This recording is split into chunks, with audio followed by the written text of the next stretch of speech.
What is going on, guys? Welcome back to the channel. I hope you're having a great weekend. I told you we would come back, we would go through this proxy, and we would talk about just some of those details just to maybe clarify some things, see what we're looking at, what we're looking for come that December 23rd vote. So we're going to go there. It's not financial advice, you know that. I'm not telling you how to vote. You guys make your own decision. It doesn't matter to me. I don't think our votes matter anyway, and we can talk about why. But anyway, just looking at the proxy for number one, basically it's talking about the reverse split that we're kind of anticipating will probably happen. What they're saying is that basically effect a reverse stock split of our outstanding shares of common stock in an amount not less than 1-for-2 and not to exceed 1-for-25. So we got a number there as far as what they're looking for, what they're hoping to get. Why? Because one of the primary reasons we are seeking stockholder approval of a reverse stock split is that we believe it will enable us to regain compliance with the NASDAQ listing requirements. So we know that they are definitely not there at the moment, and a stock split I do think is probably going to happen unless something crazy happens and, muln gets back into those numbers. But ultimately, I think David could be looking for more of a higher number than just getting $1. Just my own take on it with the additional shares that's going to be coming up. They're going to be going into production mode, and we know that in some of David's interviews, he says muln's kind of unique in the sense that they don't have that massive debt on their hands. They have a creative way of raising capital.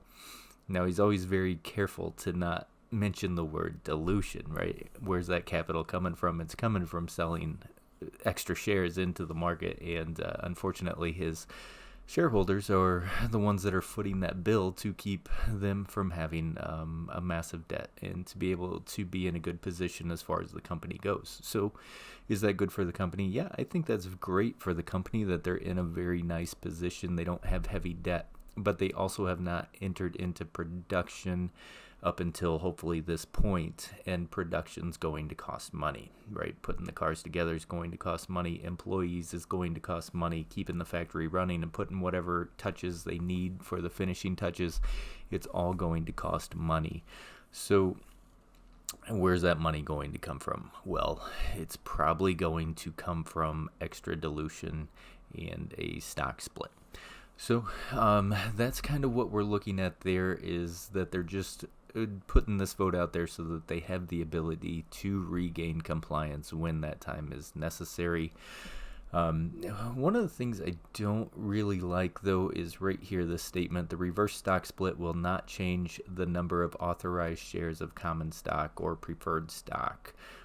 So even if there's a vote that goes through for the approval of 5 billion shares, the split's not going to affect how many shares the company actually has that are issuable. It's just going to impact your portfolio, right? So you're taking the brunt of it. They're actually going to have more shares than what they would have right now if they don't, how do I explain it? If they do a reverse stock split, right, the company has more shares that they're willing or able or could sell back into the market to raise more money while your portfolio went down. I hope that makes sense. So that's what you're up against as far as the reverse stock split, without that outstanding share number coming down in a fair value of, say, if they do a 1-for-25, the outstanding should come down, in my opinion, along with everybody else's hit that they're taking. But that's where it stands as of right now, and that's what you're voting on. So to approve an amendment to the company's second amendment and reinstate certificate of incorporation to increase the aggregate number of shares of common stock, right, from 1,750,000,000 to 5 billion shares. So what do you want to do there?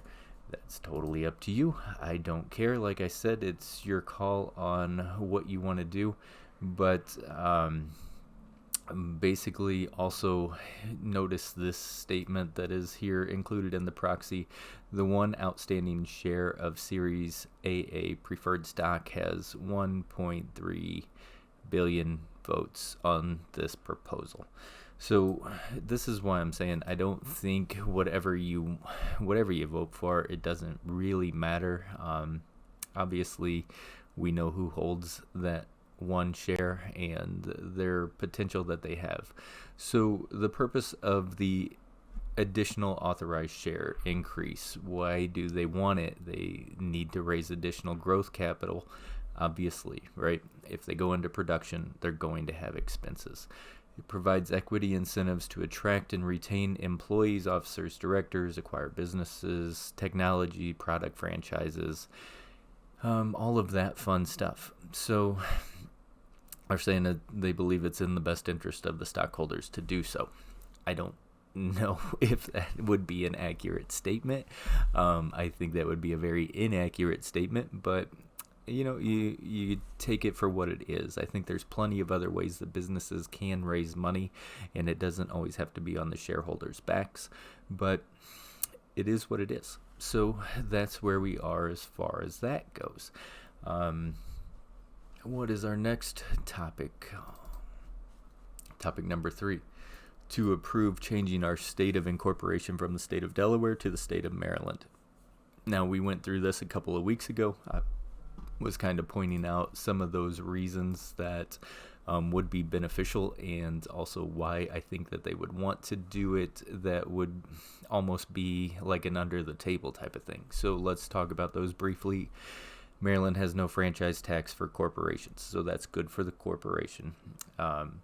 They also were taxing basically off of the amount of outstanding shares, I believe, before, and Maryland does not have that.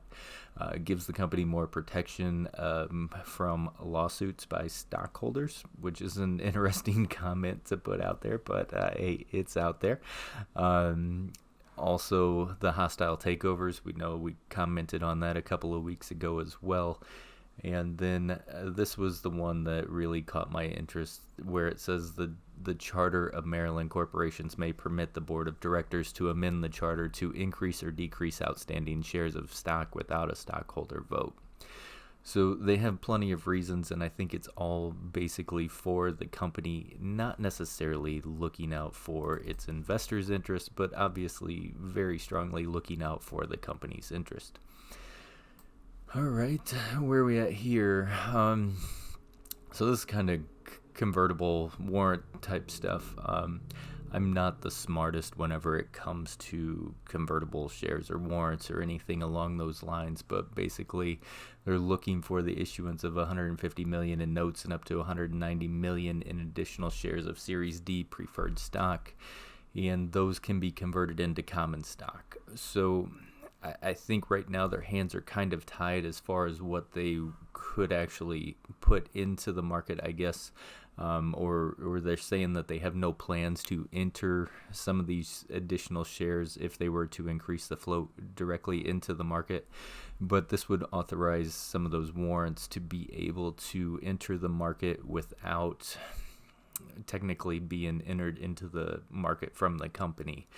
That was my understanding, and I could be wrong as far as how I interpreted and read that, but that was kind of the understanding that I was coming to, is it was kind of a workaround where they could introduce shares without directly introducing shares. Let's see, is there something in here? The potential issuance of the shares of common stock underlying to notes and Series D preferred stocks and warrants issuable under the securities purchase agreement does not constitute a public offering. So it wouldn't necessarily be a public offering. It would just be some sort of private placement in those regards.